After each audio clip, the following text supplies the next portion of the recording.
After my divorce, I took my 3 daughters to California after my ex's family pushed them aside for the little boy they called their future heir. Then, on Thanksgiving, my phone rang. Rosa, my ex-mother-in-law's housekeeper, said only 4 words. Rachel. I stopped her. Judith was about to put part of her house in that boy's future. So what had Rosa discovered that made her risk everything to stop it? Thanksgiving afternoon in California felt almost ordinary. My father stood at the kitchen counter, carving the turkey from the living room. I could hear my 3 girls laughing with my mother. For once, nobody was whispering. Then my phone rang. Rosa's name appeared on the screen. I answered, and she did not bother with small talk. Rachel, I stopped Judith before she signed anything. I stepped away from the counter. What exactly did you see? That question would have surprised the woman I used to be. Months earlier, I might have asked whether Heather had been caught. By then, I had learned that shock was not evidence. Anger was not evidence. Details mattered. Rosa told me Judith had gathered the family after Thanksgiving dinner and announced that she planned to place part of her house into a trust for Ethan. She also said she was meeting her estate attorney the next morning. That was when Rosa came out of the kitchen. She put a business card on the table, then opened a saved clip from Judith's Ring doorbell camera. The man in the video was someone I had never seen. His name was Adam Cole. Rosa said Adam and Heather had not completely ended their relationship when she became pregnant. In the recording, he spoke calmly. I don't want money. I want a legitimate DNA test. I stood there with the phone pressed to my ear while my father kept carving turkey behind me. I did not know if Adam was telling the truth. Rosa did not know either. But for the first time, I understood that the paper that had helped destroy my marriage might never have been as certain as everyone had treated it. Some lies survive because they are brilliant. Others survive because everyone involved gets something from believing them. Heather wanted stability. Mark wanted his affair kept quiet. Judith had spent years wanting a grandson. So nobody had asked enough hard questions. From the living room, Lucy laughed again. Emily said something I could not make out, and Sophie told her to stop. Mark's family had once pushed those 3 girls aside to make room for an heir. Now that same heir had forced everyone back to the beginning. But to understand why a housekeeper had to interrupt Thanksgiving dinner to stop a family from giving away part of a home, I have to go back to January. There was a pot roast cooling on our table. Mark walked in carrying a white folder.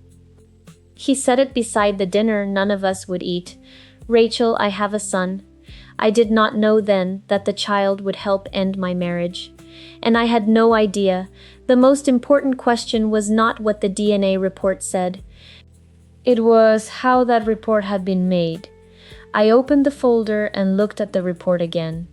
Mark said the affair with Heather happened while he was traveling for construction projects. He told me it had been brief. Then he admitted the part that hurt more. He had known about Ethan for almost a year. During that time, he had seen the boy regularly.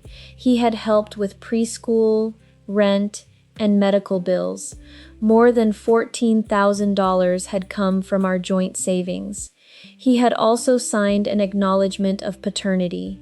Ethan carried the Whitaker name, and the boy called him Dad. I wanted to ask everything at once, but I kept coming back to the paper. Who collected Ethan's sample?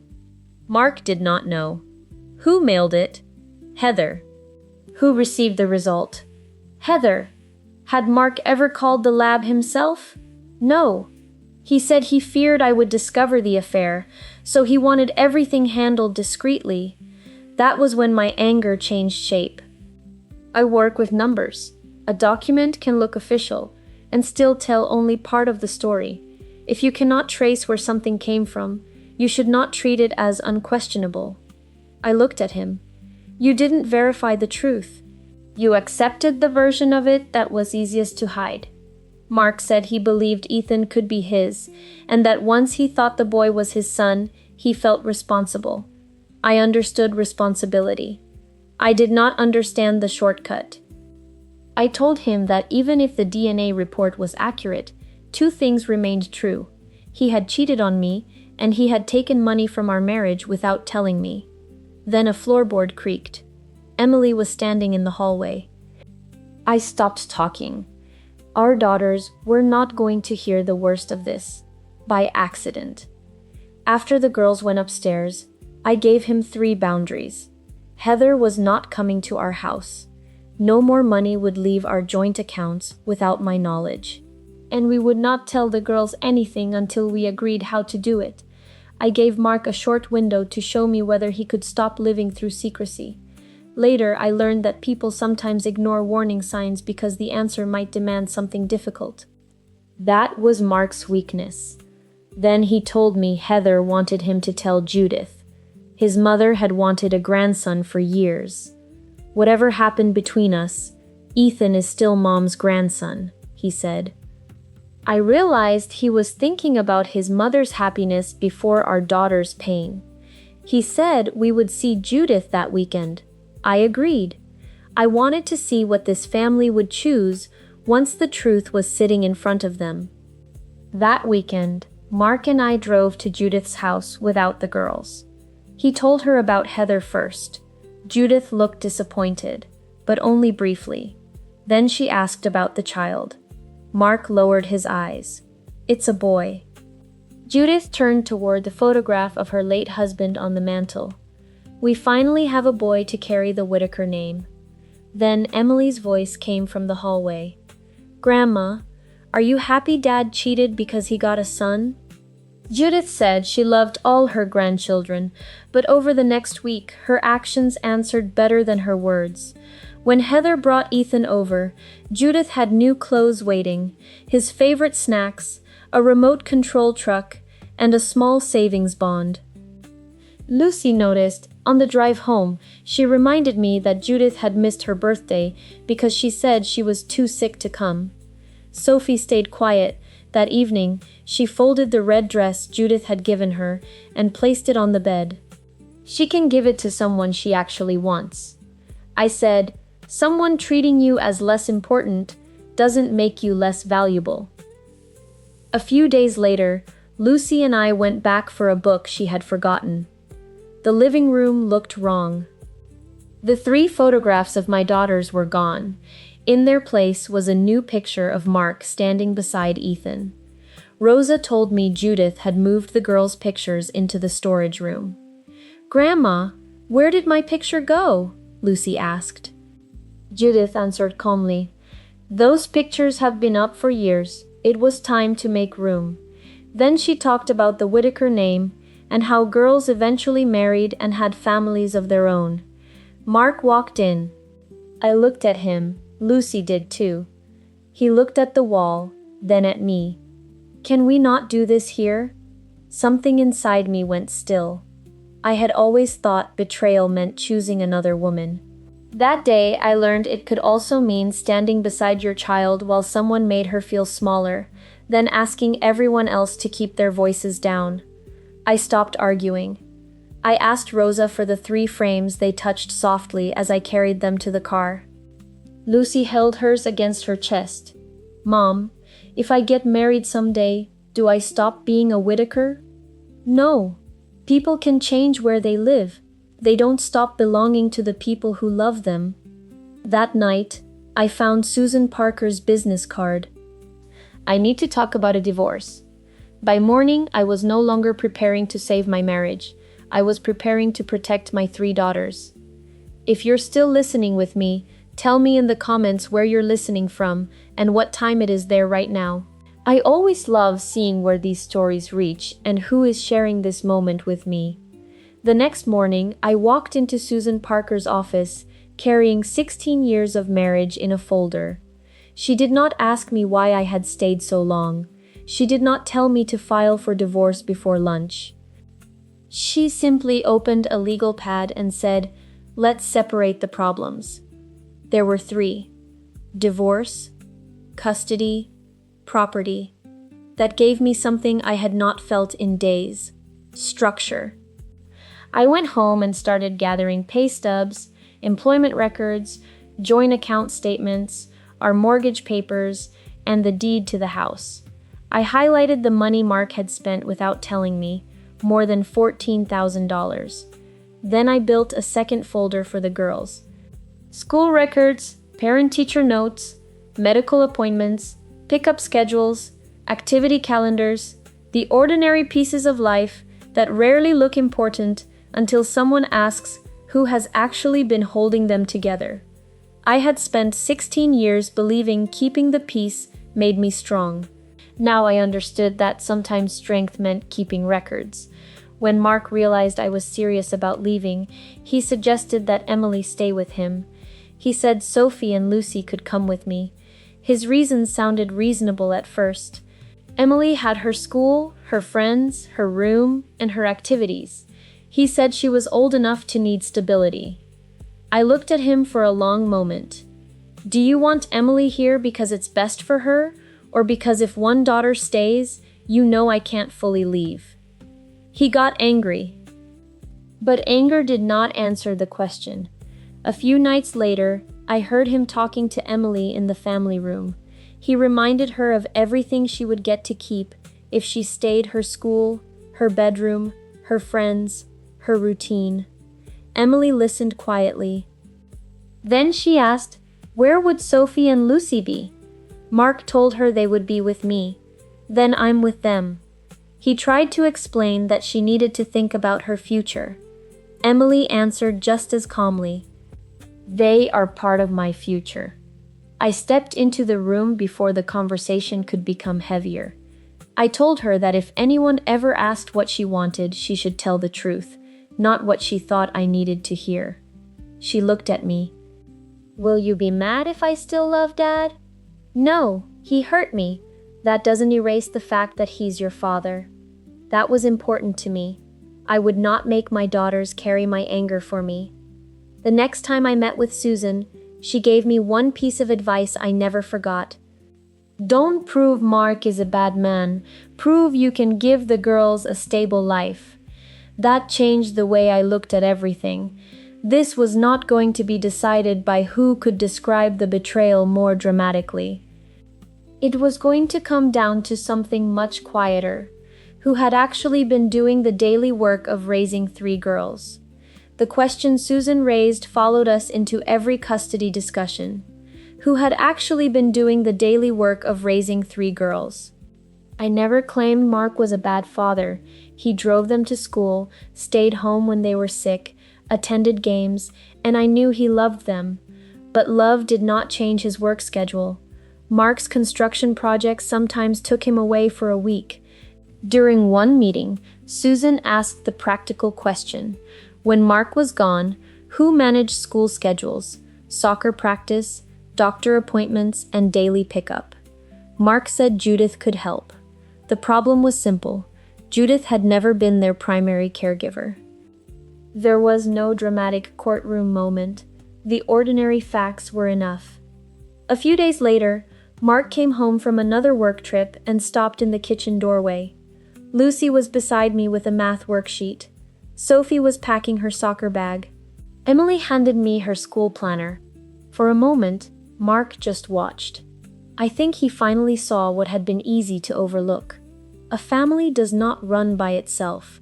Someone remembers the forms, the medicine, the rides, and the small things nobody notices until they stop getting done. That night, he said, I won't separate them. He agreed the girls would live primarily with me.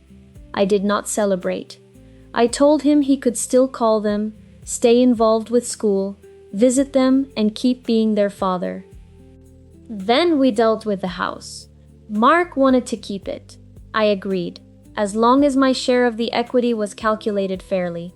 The money he had taken from savings was included, and child support, medical costs, education expenses, and visitation terms were written down. He looked surprised. I'm leaving a marriage, I told him. I'm not trying to win a lottery. Once custody was clearer, I told him my parents in California had offered to help us start over. "I'm not buying tickets behind your back," I said. Through our lawyers, we worked out relocation terms, video calls, holidays, summer visits, and travel responsibilities. Before Mark signed, he asked me to promise I would not make the girls forget him. I won't. But whether they trust you again is something you have to build yourself. I used to think financial independence meant having enough money to live alone. Later, I understood it also meant being able to say no when staying cost too much. When Mark's relatives heard about California, the calls started. Then a cousin posted online about a woman taking the money and taking the children across the country. Emily wanted to answer. I looked at her phone, screenshot it. Then I opened my laptop and sent everything to Susan. My silence was no longer surrender. It was strategy. Susan handled the Facebook post without drama. She sent a formal request for the false claims to be removed. I posted one message in the family group.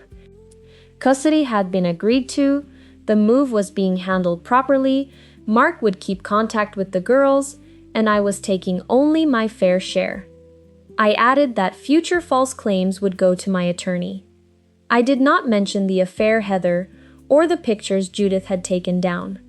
2 days later, the post disappeared. That was the first time I understood that silence could still have weight. The day we left Ohio, we had 3 large suitcases and 3 backpacks. Mark came to the airport. Judith did not. He said she was taking Ethan to look at a preschool. Even at the airport, she was still looking toward the grandson she had wanted, instead of the granddaughters who were leaving. Lucy hugged Mark the longest. Sophie hugged him briefly. Emily only said, "Take care, Dad." This was not a win. It was a consequence. My parents met us in California. My father asked if we had packed the whole state of Ohio. Lucy laughed. Emily missed her friends. Sophie struggled at a new school. Lucy kept asking when she could call her dad. I found an accounting job with a family-owned real estate company. The pay was steady. My parents' house was crowded, but peaceful. On Sundays, if the girls wanted to call Mark, I let them. Once, Lucy asked, "Mom, aren't you mad when we talk to Dad?" I'm allowed to stop being his wife. You don't have to stop being his daughters. About 2 months later, things in Ohio changed again. I learned what happened next much later, in pieces, from Rosa, from Mark, and eventually from documents their lawyers exchanged. Heather said her apartment was no longer suitable. Judith invited her and Ethan to move in. The room my girls once used was redone for Ethan. Their backpacks went into storage. Heather remembered Judith's medicine, bought groceries, cooked, and helped around the house. She never asked for money. Rosa watched. Then, one afternoon, the Ring doorbell sounded. A man stood outside. Heather went pale. "Adam, what are you doing here?" "I want to know the truth." Heather told Rosa not to mention him. A few days later, Adam returned. The Ring camera caught his voice clearly. "I don't want money. I want a legitimate DNA test." Rosa saved the clip, not because she knew who Ethan's father was. Distance had not ended the trouble. It had only shown me who was still repeating old mistakes. Rosa knew something too. When someone was afraid of a question, sometimes the question itself was worth saving. Months later, Rosa told me she watched that Ring clip 3 times before saving it. Not because she believed Adam, because she no longer completely believed Heather. She did not confront anyone, she simply watched. Heather remembered Judith's blood pressure medicine, bought groceries, cooked dinner, and made sure Ethan sat beside Judith whenever the family gathered.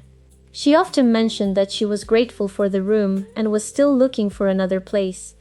The less dependent Heather appeared, the more Judith trusted her.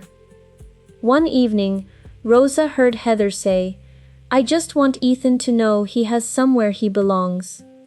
Judith answered almost immediately.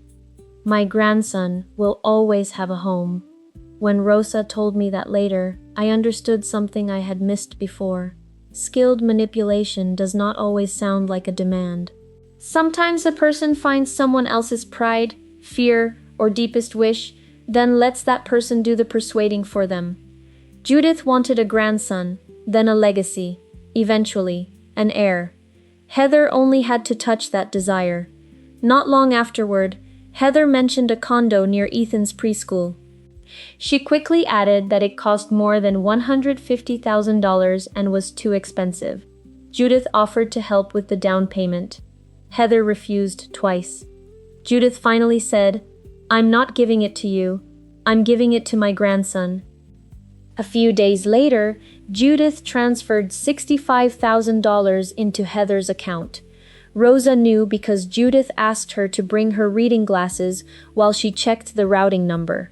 Rosa stood beside her and saw the description on the transfer. Gift for Ethan's condo down payment. That was when Adam stopped feeling like an inconvenient ex-boyfriend. If his concern was legitimate. Judith had just moved a large amount of money based on a relationship nobody had independently verified. I used to think money made people greedy. Later, I realized money often reveals what was already there. Heather saw security. Judith saw an heir. Mark had seen the son he wanted to believe was his.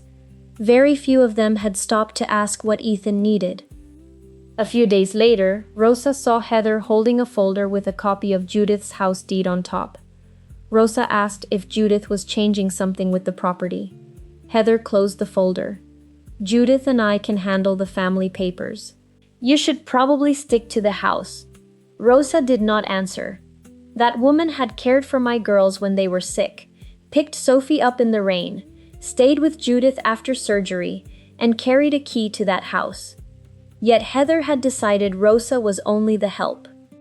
Rosa went to her room, took Adam's business card from a drawer, and placed it beside her phone.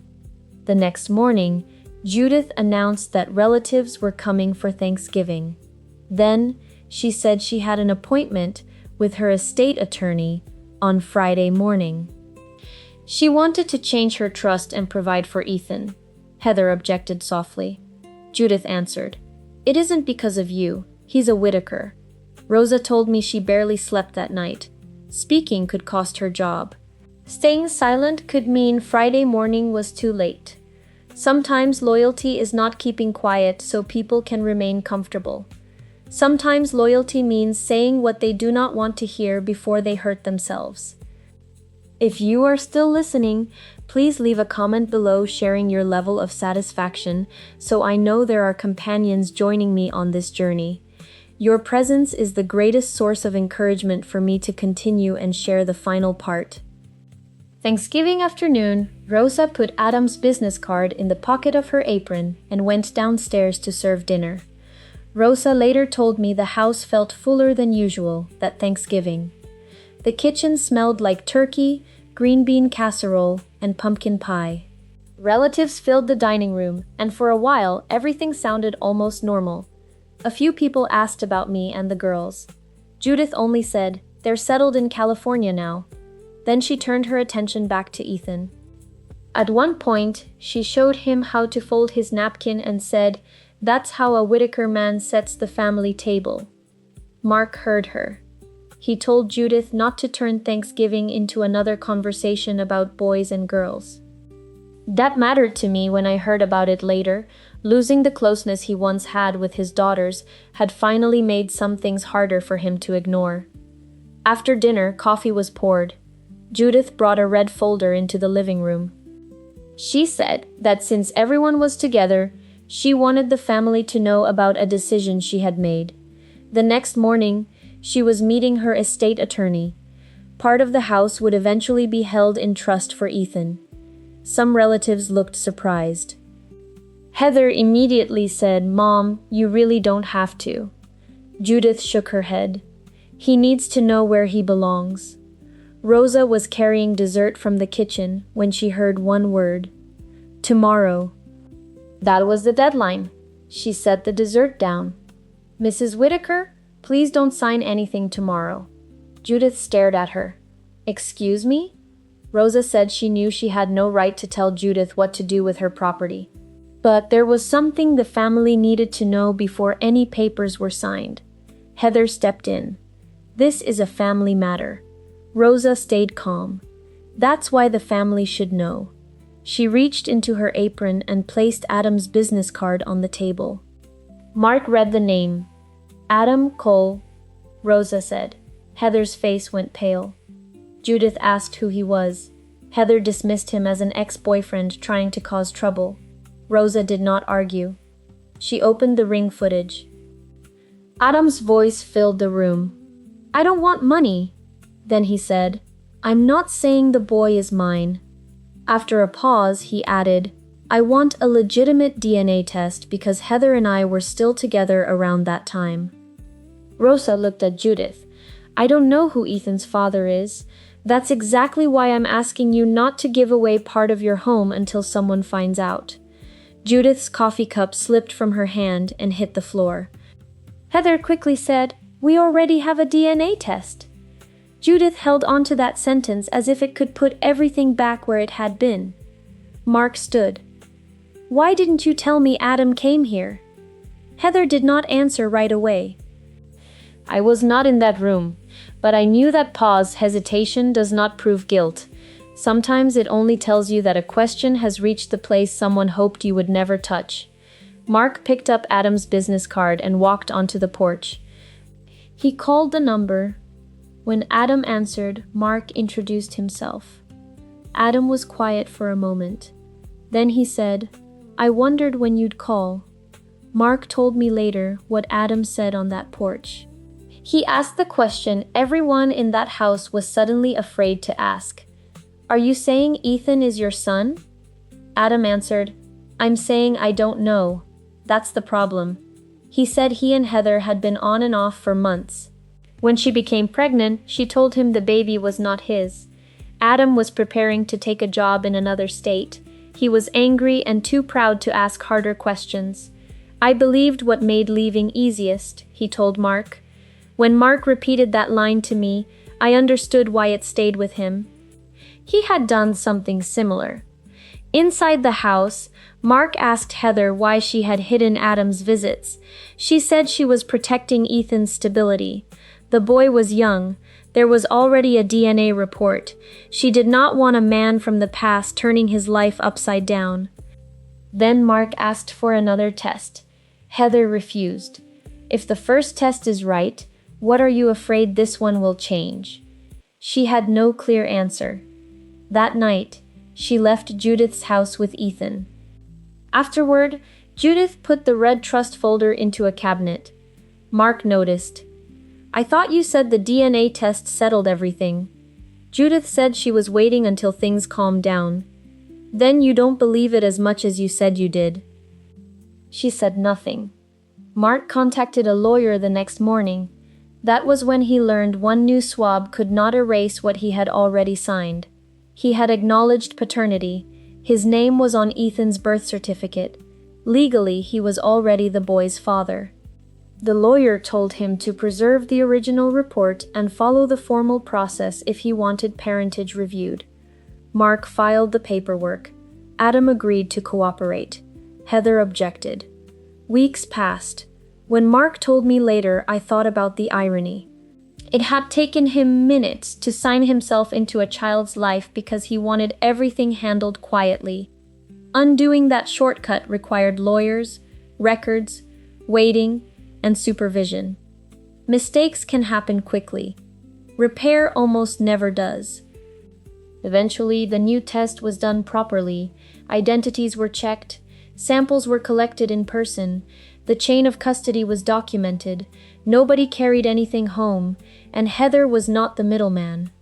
Ethan looked at Mark before the swab.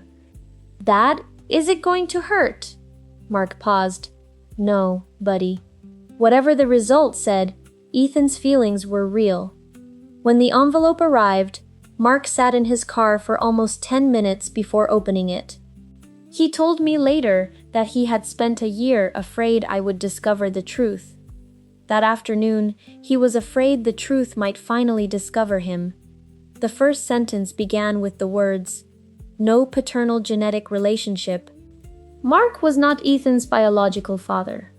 When Judith heard the result, she refused to accept it at first. She said, "The new laboratory could have made a mistake." Mark looked at her and said, "A year ago, you said the first one couldn't be wrong either." There was not much she could say to that. Adam completed his own test through the same controlled process. When his result came back, it confirmed that he was Ethan's biological father. Mark told me later that he did not feel relieved. He felt empty. For almost a year, a little boy had called him Dad. A piece of paper could change biology, but it could not erase those mornings, those visits, or the way Ethan had looked at him during the test. Then Mark's lawyer asked the question that opened another door. "Then where did the first report come from?" Mark sent the old DNA report to the laboratory, named on the document. The answer came back in writing. The case number did not exist. The date did not match their records. There was no test under Mark's name and Ethan's name, and the document had not been issued by that facility. The report was fake. For a short time, some of Mark's relatives treated him like he had been nothing more than a victim. Then Heather sent screenshots from old messages. I saw them later. In one, she had reminded Mark that she and Adam had not completely ended their relationship when she became pregnant. Mark knew the timing was uncertain. In another message, Heather asked, "What if he's not yours?" Mark had answered, "Then we'll know. But if he is, Mom will finally have the grandson she's always wanted." Judith confronted him. "You knew there was another man?" "I knew the timing wasn't clear. And you still let me believe this was certain?" Mark said. "I believed the test." Judith looked at him for a long moment. "You believed what you wanted the test to say." When I read those messages, I did not see one villain and one innocent victim. I saw several adults walking around the same warning sign, because each of them had a reason not to turn on the light. Heather had responsibility for the false report. But Mark chose secrecy. Judith chose favoritism. Adam had once chosen to leave without asking enough questions. One person's larger wrongdoing did not erase everyone else's choices. The morning Mark called me in California. I was packing lunch before work. I answered because I thought something had happened with the girls. His voice sounded different. "Ethan isn't my son." I stood still for a moment. Then I asked, "Is he okay?" Mark went quiet. Maybe he expected me to laugh. Maybe he expected me to say I had warned him. I did neither. Finally he said, "I was wrong about more than the test." And for the first time he began apologizing, not to save our marriage, but to admit what he had destroyed. Mark's apology came slowly. He apologized for the affair, the money, the secrecy, and the way he had stood beside his mother while our daughters were made to feel less important. He admitted that trying to keep Emily with him had not been about stability alone. Part of him had been afraid that if all three girls left, there would be nothing holding me in Ohio. Then he said the hardest part. He had wanted Ethan to be his son. Not only because he cared about the boy, but because part of him wanted to give Judith the grandson she had talked about for years. I did not say, "It's okay." I said, "I hear you." He asked if there was any chance for us. "You can rebuild with your daughters. You and I are finished." I was not punishing him. I was finally telling the truth without softening it for his comfort. A few days later, Rosa called. Heather had returned to Judith's house for Ethan's things. The moment he saw Judith, he ran toward her. "Grandma!" Judith stopped. She did not hug him. Rosa said, Judith quietly told him she was not his grandmother anymore. That made me angrier than the $65,000 ever had. I called Judith myself. You punished my girls because they were girls. Don't punish that boy because he isn't a Whitaker. But he isn't my grandson. He didn't fake the DNA. He didn't ask for the money. He didn't ask you to remove my daughter's pictures. The adults did all of that. Then I said what mattered most. He's 4. It took me months to understand that blood and family are not always the same. Blood is a biological fact. Family is behavior repeated over time. A child should not have to retake that test whenever an adult learns something new. Rosa later told me Judith went down to the storage room. The 3 framed pictures were still there, wrapped carefully. Judith picked up Lucy's. How long have these been down here? Since you asked me to take them down. Rosa said nothing else. Heather's problems did not disappear in one dramatic moment. The $65,000 transfer became part of a civil dispute. The condo purchase stopped. The old DNA document went under legal review. Adam began slowly visits, appointments, support, no demand that Ethan call him dad. Then 3 letters arrived in California.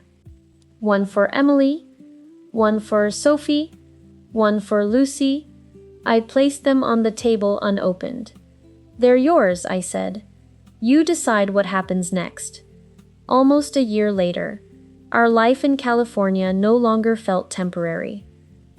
My accounting job was steady enough for the girls and me to move into a small townhouse. It was not fancy, but it was ours. Emily still spoke to Mark, but kept some distance. Sophie had softened. Lucy forgave faster, though she never forgot the pictures. Mark kept his video calls, flew out when he could, and attended a few school events. He was rebuilding fatherhood through action, not apology. Judith eventually put the 3 photographs back on her wall. That did not repair everything. Emily read her letter and did not answer. Sophie sent a Christmas card. Lucy called Judith once. I used to think an apology closed a story. Now I think a real apology only opens a door. The person who was hurt still decides whether to walk through it. Adam continued building a relationship with Ethan slowly. There were visits, appointments, and ordinary afternoons. Ethan still asked about Mark. That was the part none of the adults had considered when they argued about bloodlines. Children do not organize love by paperwork. Adults can change documents. Children cannot erase memories because biology turns out differently. When we unpacked, I found the 3 framed photographs Rosa had once taken down from Judith's wall. I hung them along our hallway. Lucy looked up. Mom, is this home now? Yes. Because our pictures are here? I smiled. No, because nobody here has to earn their place. For years, I thought a last name told people where they belonged. I know better now.